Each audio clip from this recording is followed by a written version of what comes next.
Hello, I'm Karen Ridgers from Veggie Vision TV, and today I'm going to be showing you some healthy cooking tips.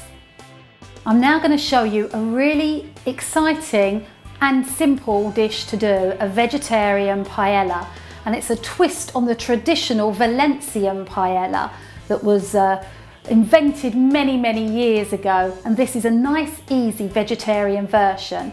So what we're going to need first of all, and these are obviously already chopped up so it's much easier, are a couple of medium onions, some chopped up garlic, a whole pepper, red and green, some mixed beans. We've got here red kidney beans and some black beans. We've also got a small amount of artichokes and a couple of chopped up tomatoes. Now, I always find that it's healthier and tastier when you get as many organic ingredients as you possibly can, so most of these are organic. The rice, we have actual paella rice. You can use different rice, just try and see what you prefer. And also with that we've got some paprika that we add in, and also some saffron. You only need a tiny little bit of that, and that is really the essence of a good paella, is to have the saffron in there. So first of all, we've been warming our pan, and we have a traditional paella pan. We cook this on a very low heat.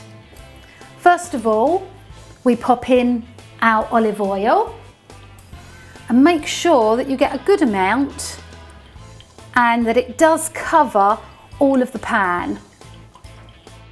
In go, next of all, your garlic.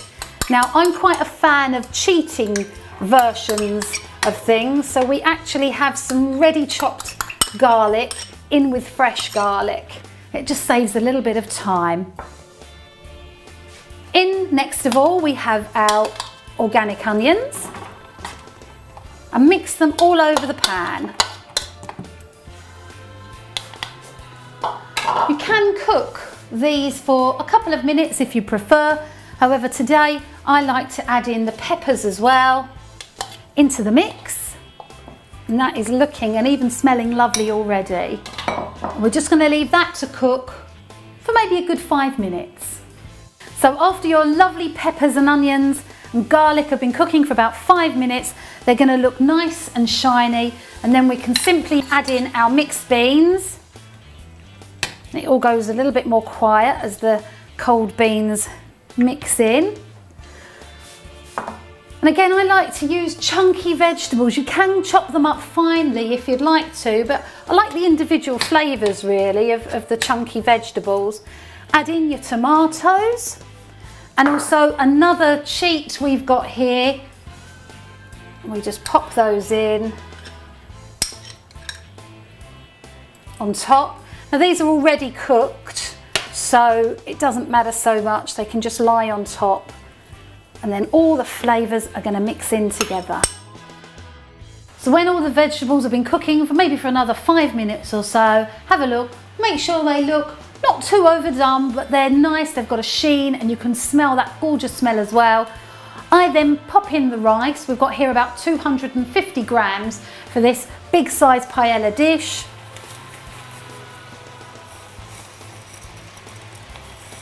Make sure you get all of the rice out of your bowl, and then that can be fried lightly without adding the stock. You can just fry that rice nicely in with all of your vegetables and let the rice soak up some flavour, again only for the next 5 minutes. The next step is simply to add in your vegetable stock.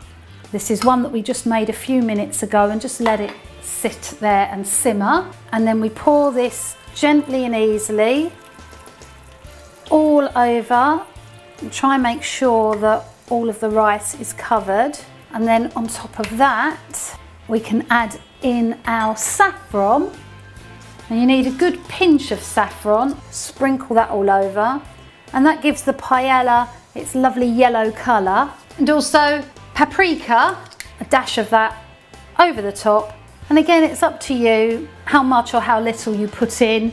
I always think it's a good idea to start off with not too much, because then you can add more. However, if you add in too much to start with, then you can ruin your dish. So we've used a pint of stock with 250 grams of rice. We've kept a little bit over just in case it needs topping up. We're going to let that simmer now for about 20 minutes. Do keep your eye on it, of course, as well.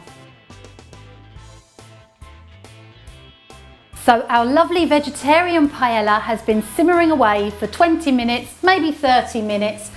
And as you can see, it's looking and smelling fantastic. Now do have a play around with your paella. Really, every time you make it, it can taste completely different. This one, I think because we put the beans in it first of all, has made it quite a darker colour than usual. So you could always just add the beans at the end if you prefer. Play around with different vegetables. Maybe make a nice green paella with just green vegetables. Also, you can buy vegan-friendly prawns that are made with soya chicken as well. So maybe you could make some vegetarian meat and add that to your paella. So there we go. Really nice, healthy, low-fat, vegetarian and vegan paella.